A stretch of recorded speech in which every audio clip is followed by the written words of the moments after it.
Nomkins here with the video to show you what I'm doing in the Terraria 1.2 Halloween update. Now, as you can see here, I am in a little farm that I've built. It is underground, completely sealed off. I get in and out via teleporters. And it has some walls on either side that are too tall for mobs to jump back out of. So once they jump in, there's no getting back out.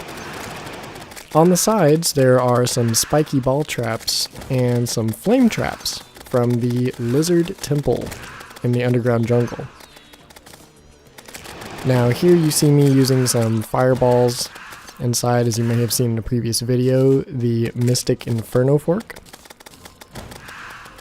Now I'm just running around through here, taking out some of these mobs, waiting for the waves to kick up.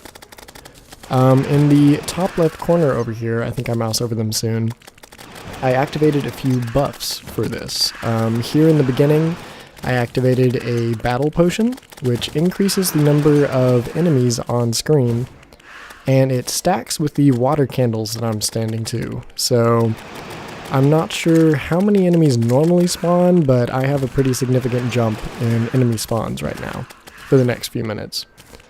Also, whenever I was crafting the pumpkin medallion, I noticed that there is a food item that you can craft that also increases some of your stats. There it is, the well-fed stat.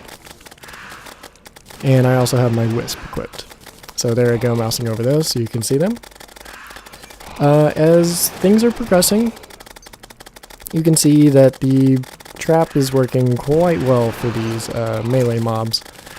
They just walk right in and they can't get back out. Those spiky ball traps are going to work. So this strategy is all fine and dandy up until the Morning Wood boss spawns. As you just see there in wave 4, he's now on his way. I had an issue before with the Morning Wood boss that he will jump into my trap, but he can fall through that single layer of stone and into my little safety area. So once he shows up, I'm no longer safe underground there. So here he comes, so I go ahead and jump on the teleporter and move to my above ground area. Now up here I just set up some platforms, and there's also those spiky ball traps down there. And from here, I just go back and forth, attacking the Morning Wood with the magnet sphere. And I'm not quite sure when it happens, but here soon I start having some issues with my teleporter. There you go.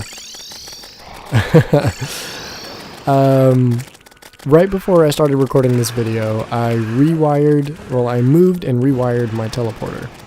And I guess I got my wires mixed up, so my teleporters are wired up with my traps. So they work via switch, and they also work whenever the traps are activated, which is quite frequently. So once I realize that, I have to continue jumping over my teleporter platform to avoid being accidentally thrown underground where I'm exposed. Which you see I don't do a very good job of avoiding. So my survival strategy here, I'm still using the Spectre armor. So its armor set bonus is whenever I damage an enemy with magic damage, I get a portion of my health back. As you can see, those little white dots flying at me, healing me for a very small amount compared to the amount of damage I'm taking per hit. One thing that is really neat about this is whenever those flame traps activate at the bottom of the pit, that actually counts as magic damage.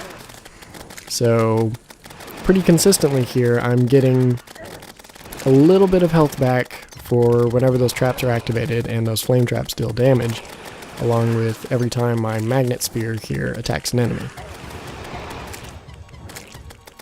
So this is basically the whole strategy right here. I'm running around left and right trying to deal as much damage as possible without taking much in return. I normally wouldn't be jumping around this much, but with that teleporter situation. Alright, so the pumpkin has just arrived. And I find that the pumpkin is a lot harder to avoid coming into physical contact with than Skeletron or Skeletron Prime. To me, I feel like the Pumpkin has a much larger hitbox as far as being able to like touch him. Feels though you take damage whenever you pass through his arms and whatnot, or the hitboxes on his hands are much larger than they seem. But I take a lot of damage whenever fighting this guy. But somehow I managed to avoid him and heal up enough. So here comes the Wyvern to make things even worse. I apologize if I pronounce that incorrectly. That's just how I say it. The Sky Dog. Part of why he's here, like, as you can see, I'm on the ground here. I have this farm set up in a snow biome because I'm trying to get the Frost Key. I figured I'd go ahead and just use this for the Halloween event. Part of the reason that the Sky Dogs are showing up is because they are... This part of the map is high enough up on a hill to where normally just on the ground I am attacked by harpies and Sky Dogs. So it's relatively high up as far as altitude is concerned compared to the rest of my map. Which is actually pretty nice because, you know, I can farm sky and ground mobs. So there's the first kill of the Pumpkin. Pretty exciting. And as things progress, things go on, I'm trying to jump down here and loot a little bit of this stuff. So before I forget, let's check in here. What did I loot? The Necromantic Scroll. That is a trinket that increases the number of minions that you can have. That is exclusive to this Halloween update. So as you can see, I just killed the Pumpkin and there's already another one over here. The Sky Dog continue.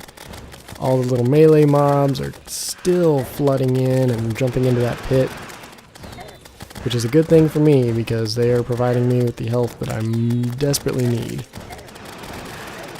One thing you may notice is that I'm not healing enough to be able to survive. I get pretty low on health, like right here, I have to pop a health potion. I'm using the, what are those called? I think they're the greater healing potions? But you get those from defeating the hard mode bosses. I believe they return 150 points of health per use. So I went ahead and grabbed a stack of those from my house before I tried this, and I desperately needed them. Alright, and as you can see here also, a morning wood has spawned.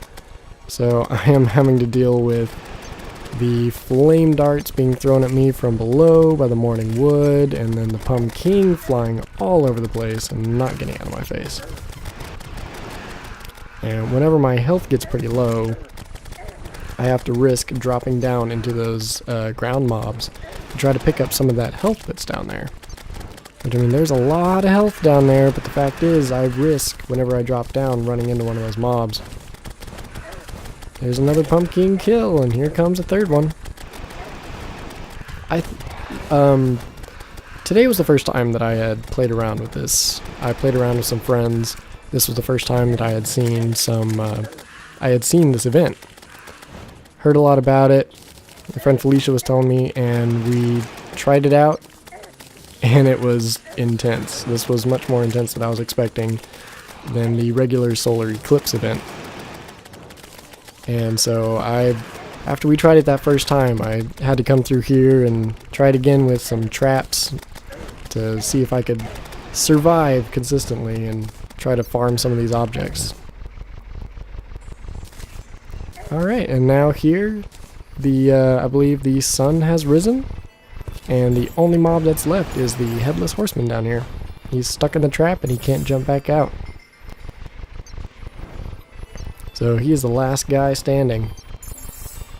So I just sit here and try to attack him a little bit, and then I decide I'll come down here in the pit and swap out for my melee weapon and just attack him with that. I'm not sure I've used this weapon much or talked about it much in my other videos, but this is the Death Sickle that you can only get from the Reapers that spawn during solar eclipse events. Pretty rare, but that is what that's called. And so there you have it. As a mage, I have completely successfully survived the Halloween solar eclipse event. and got some goodies out of it. My name is Nomkins, and I thank you for watching.